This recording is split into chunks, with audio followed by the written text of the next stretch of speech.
આપણે practical number 6માં જે fifth query છે જેમાં કીધું છે કે if input value is max then display this is maximum.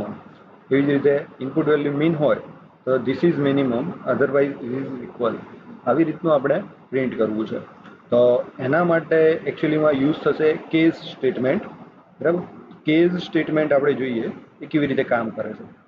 એ એકચ્યુઅલીમાં એ ઇફ ધેન એલ્સ, એટલે કે જે સીમાં આપણે ઇફ એલ્સ શીખતા એવી રીતનું સ્ટેટમેન્ટ છે. એમાં જે સ્વિચ કેસ આપણે શીખેલા, તો સ્વિચ કેસના જેવો જ આ કેસ સ્ટેટમેન્ટ છે. એની સિન્ટેક્સ જોઈએ તો કેસ અને કેસ પછી એક એક્સપ્રેશન છે. તો આ એક્સપ્રેશનની જે વેલ્યુ હશે, જો એક્સપ્રેશનની વેલ્યુ 1 હશે તો એના માટે વેન વેલ્યુ 1 ધેન કંઈક આપણે ડિસ્પ્લે કરવું છે. વેન વેલ્યુ 2 ધેન આપણે કંઈ રિઝલ્ટ 2 ડિસ્પ્લે કરવું છે, અધરવાઇઝ રિઝલ્ટ એન્ડ. સો આવી રીતની કેસની કેસ સ્ટેટમેન્ટની સિન્ટેક્સ છે. લાસ્ટમાં એન્ડ આવે છે. હવે આ સ્ટેટમેન્ટને તમે સિલેક્ટ સાથે કેવી રીતે યુઝ કરશો, કેમ કે જે આપણે કામ કરવું છે એ સિલેક્ટ સ્ટેટમેન્ટની સાથે કેસ સ્ટેટમેન્ટને યુઝ કરીને કરવાનું થશે. બરાબર, તો ઓરેકલમાં આ વસ્તુ છે એ સિલેક્ટની સાથે આપણે કેસ સ્ટેટમેન્ટને યુઝ કરી શકીએ છીએ. અને એનો જે મેઇન પર્પઝ છે કે એ શું કરે છે, તો it allows the transformation of data. એટલે પર્ટિક્યુલર કે ડેટા છે તો એને બીજા ફોર્મમાં ટ્રાન્સફોર્મ કરીને ડિસ્પ્લે કરી શકે છે. ફોર એક્ઝામ્પલ, કોઈ ટેબલમાં સ્ટુડન્ટના માર્ક્સ છે, તો સ્ટુડન્ટના માર્ક્સ 1 to 100ની કંઈક રેન્જમાં છે, અને આપણે એવું કરવું છે કે જો 85 કરતાં કંઈ વધારે માર્ક છે તો ડબલ એ ગ્રેડ આપવો છે, 75 થી 85ની વચ્ચે છે તો એ બી ગ્રેડ આપવો છે. તો આવી રીતે અલગ ગ્રેડ જો ડિસ્પ્લે કરવો હોય ઇન્ટરનલી ટેબલના ડેટામાં શું હશે, માર્ક્સ હશે, પણ આપણે કંઈ અલગ એને ગ્રેડના ફોર્મમાં ડિસ્પ્લે કરવું છે તો એટ ધેટ ટાઈમ એને ટ્રાન્સફોર્મ કરીને ડિસ્પ્લે કરવું પડે.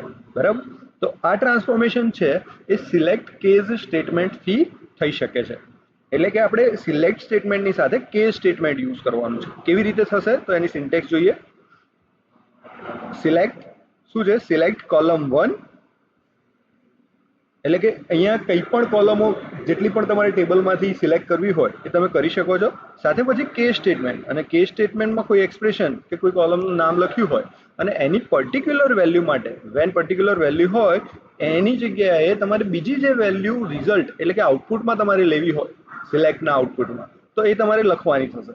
બરાબર, તો પર્ટિક્યુલર કોઈ કોલમની વેલ્યુ કે કંઈ ઇવેલ્યુશન કરીને એક્સપ્રેશનની વેલ્યુ કોઈ હોય કે વેન વેલ્યુ 1 ધેન તમારે કંઈ બીજું રિઝલ્ટ જોઈએ છે, વેન વેલ્યુ 2 ધેન તમારે આઉટપુટમાં કંઈ એનું બીજું જોઈએ છે, અધરવાઇઝ એલ્સમાં કંઈક બીજું રિઝલ્ટ જોઈએ છે. બરાબર, તો આ રીતે સિલેક્ટ કેસ સ્ટેટમેન્ટનો યુઝ થશે. બરાબર, અને છેલ્લા એન્ડ કરી અને એને કોલમનું અલગ એલિયાસ નામ આપવું હોય તો તમે આપી શકો છો ફ્રોમ ધ ટેબલ. એટલે સિલેક્ટની ક્વેરી જે આપણે સિલેક્ટની જે સિન્ટેક્સ છે એ એવી જ રહેશે. એની સાથે અહીંયા શું થશે, નવું કેસ સ્ટેટમેન્ટની સિન્ટેક્સ અંદર આટલી જે કેસની સિન્ટેક્સ છે એ અંદર એડ થાય છે. બરાબર, તો હવે આપણે એક એક્ઝામ્પલ જોઈએ કે આપણે એચઆરના ટેબલમાં એચઆરના લોગિનમાં આપણે કહીએ ને કે HR.employees કરીને એક ટેબલ છે જેમાં સેલરી અલગ અલગ ફોર્મમાં હોય છે. તો આ સેલરીને અલગ અલગ કેટેગરીમાં આપણે ડિસ્પ્લે કરવી હોય, for example up to 7,000 salary છે તો એને લો ડિસ્પ્લે કરવું છે, અને 7,000 to 15,000 છે તો મીડિયમ, અને અબોવ 15,000 આપણે હાઈ ડિસ્પ્લે કરવું છે. આનું ટ્રાન્સફોર્મેશન કેવી રીતે કરી શકાય એ આપણે જોઈએ. તો આપણે ઓપન કરીએ કમાન્ડ પ્રોમ્પ્ટ, કનેક્શન કરી લઈએ.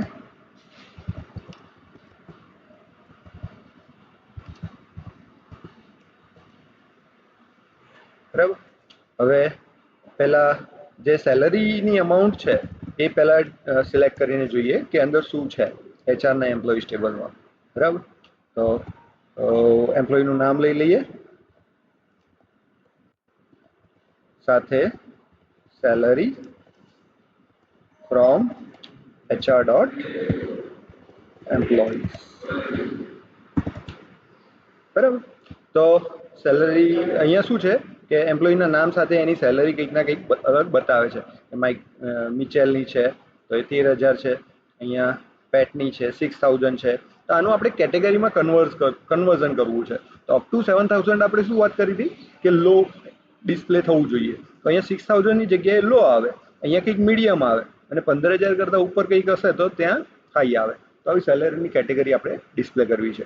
તો એના માટે આપણે સિલેક્ટ સ્ટેટમેન્ટ લખીશું. કેવી રીતે? સિલેક્ટ કેસ સ્ટેટમેન્ટ લખવું છે. તો સિલેક્ટ કોઈ કોલમ, ફોર એક્ઝામ્પલ મારે ફર્સ્ટ નેમ છે એ આગળ જોઈએ જ છે, તો અહીંયા ફર્સ્ટ નેમ મારે લખવાનું. તો ફર્સ્ટ નેમ લખીશું. દેન એની સાથે બીજું શું જોઈએ છે? તો એની સાથે મારે સેલરી જોઈએ છે, બટ હાઈ લો મીડિયમની રેન્જમાં જોઈએ છે. તો કેસ સ્ટેટમેન્ટ લખીશું. Case statement when salary is greater than કે એવું લખી શકાય અહીંયા એક્સપ્રેશન, પણ મારે શું કરવું છે? ઇન્ડિવિજ્યુઅલ એક્સપ્રેશન લખવું છે. તો ડાયરેક્ટ વેન થી સ્ટાર્ટ કરીશું કે કેસ વેન, અને અહીંયા પણ કન્ડિશન લખી શકાય છે કે salary less than equal to 7,000, then મારે શું જોઈએ છે? લો. બરાબર, આ કન્ટિન્યુ રાખીએ એમના એમ સ્ટેટમેન્ટ. અને when salary is greater than 15,000, then high રાખવું છે. બરાબર, અને લાસ્ટમાં એલ્સ કરીને ઇન બિટવીન હોય તો મીડિયમ.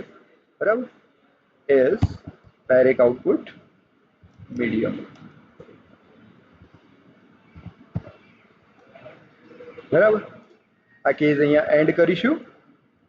એન્ડ કેસ એસ કરીને આપણે એનો એલિયાસ આપવો હોય તો આપી શકાય. કે નવું નામ હું સેલરી જ આપી દઉં છું. બરાબર, અને ફ્રોમ HR.employees.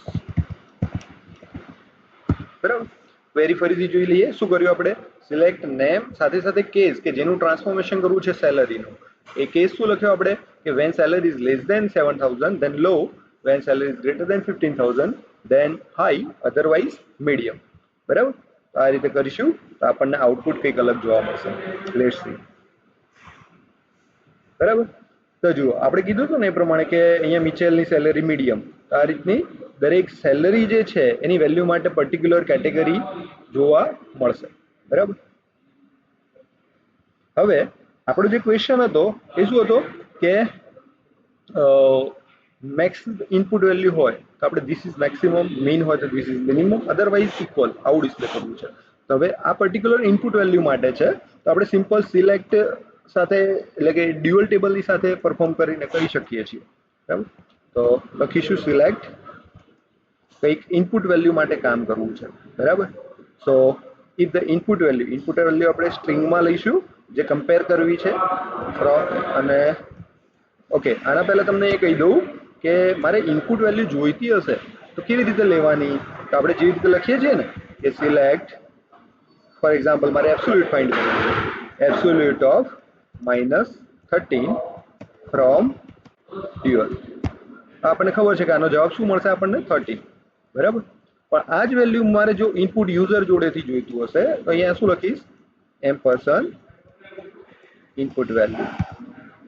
બરાબર, તો અહીંયા આપણને પૂછશે કે તમારે શું વેલ્યુ નાખવી છે? મેં નાખી 52, -52, તો એ મને 52 કન્વર્ટ કરીને આપે છે. બરાબર, તો એકચ્યુઅલીમાં ક્વેરી જે ઇનપુટ છે એ રિપ્લેસ થઈને અહીંયા ક્વેરીમાં પાસ થશે અને એ પ્રમાણે આપણને આઉટપુટ મળશે.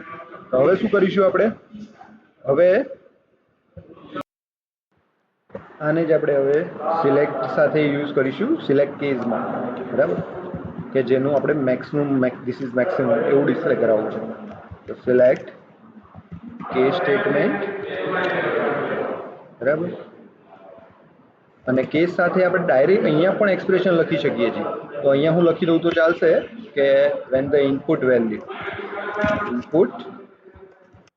વેલ્યુ અને વેન ઇનપુટ વેલ્યુ ઇઝ શું હશે? When input value is max, then શું લખવું છે? Then this is maximum,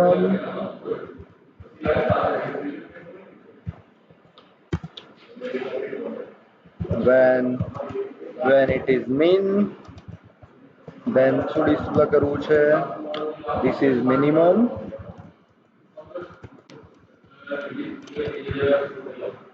this is minimum, અને એલ્સમાં આપણે કરવું છે કે this is equal. બરાબર, કેસને એન્ડ કરી દઈએ અને ક્યાંથી સિલેક્ટ કરવું છે? From here. બરાબર, અને રન કરીએ અને ચેક કરીએ. આપણે શું કર્યું જોઈ લઈએ. કેસ પછી એક્સપ્રેશન લખ્યું છે, એની જે વેલ્યુ હશે એના માટે કામ થશે.